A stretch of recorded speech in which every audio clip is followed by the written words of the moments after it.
Hi everyone, Cheryl again from the Woolen Hook, coming to you today from my home studio, such as it is at this moment in time. As you can see behind me, there are stacks and stacks of stuff. And I'm also in a much better place than I was yesterday. Yesterday was not a good day, but we all have them. And part of what I want to do here is just be myself and be real. Not to burden you, but to let you know that if you feel like this, you're not alone. We all do. So today I thought a lot about what I talked about yesterday and how to deal with my stuff. And I promised I wouldn't say as many times as I did yesterday. So just know I'm working on that. And there I went again. I am listening to an audio book by Dana K. White called Decluttering at the Speed of Life. And unlike the Japanese book on a minimalist decluttering lifestyle, this woman is real and she approaches her decluttering and her issues. And granted, she's got children and she's got things that I don't have to deal with, but it's real world, really good advice. The audiobook is narrated, I believe, by her, and it's a very easy listen, pleasant. So if you're in the mood or in the market for an audiobook on this subject, I would highly recommend it. It has helped me and it will continue to help me. I haven't finished it, but I digest little pieces of it. I put some of it into practice and I go back and I re-listen. And today I want to share a couple of tidbits with you that I have learned from her and how I am trying to put them into practice as I go through the process of conquering my stuff and becoming a freer, more creative artist. One of the things that she talked about that was eye-opening for me is the container concept.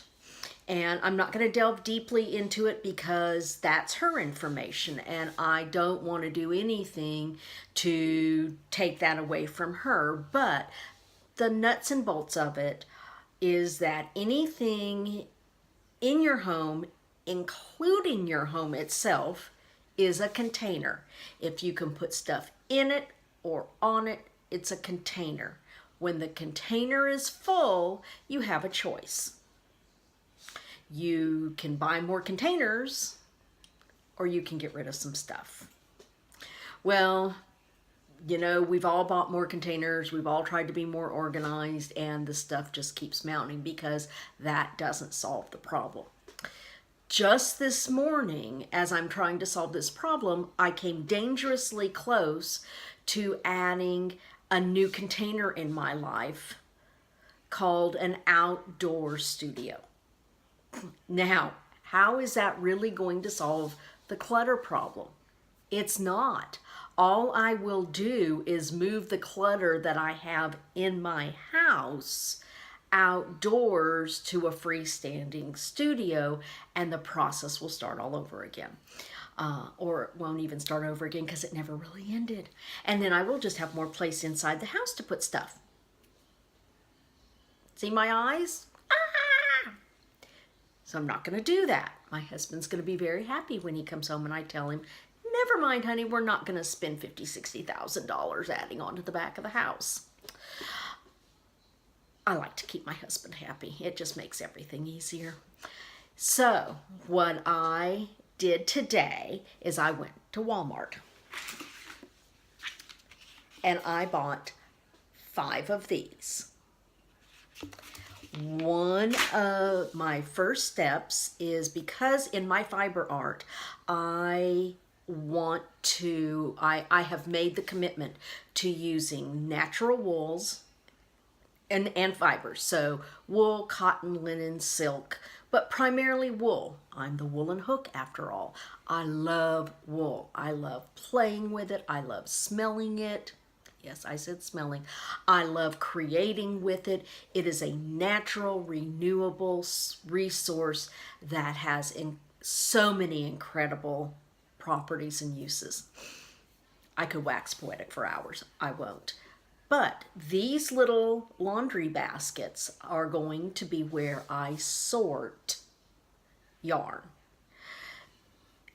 First, I'm going to sort what is a natural fiber that I want to keep to use in my art.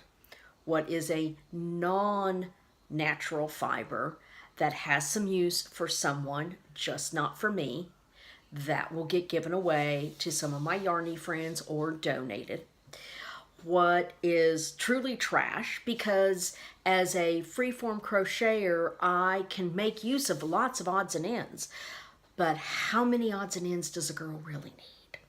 So that mentality has to change, because I wrote in my journal today that if I need more yarn, I can make yarn. I don't have to go out and buy a huge ball of yarn if all I need is this much yarn. I can make it. And I love what I make. And that's part of my art. So that frees me up to let go of these things that I had been holding on to, because what if? What if that's the perfect color for the perfect project? I can dye my wool, I can dye my yarn, I can spin the wool. I don't need these other things. Then once I have the things separated out, the keep, the donate, the trash, then I will take the keep and I'm going to divide it into rainbow order. Roy G. Biv, for those of you who, like me, somehow I missed rainbow order in school. So I'm going to divide it into rainbow order, and then that's how I'm going to store it. And my thought process is these are going to be very small plastic containers, hopefully not much larger than a shoebox size, plastic shoebox size container that will neatly fit on a shelf. And when I teach, that's what I take with me. When I need it for some art projects, that's what I'll use until it's gone. Until it's gone. So in my quest to be a minimalist fiber artist, what that's coming to mean to me is that I will use what I have until it's gone, not buying anything else. And then when I need something to create the vision that I have in my mind, I'll make it. I said yesterday that I have to decide what I'm going to keep that is too expensive to replace.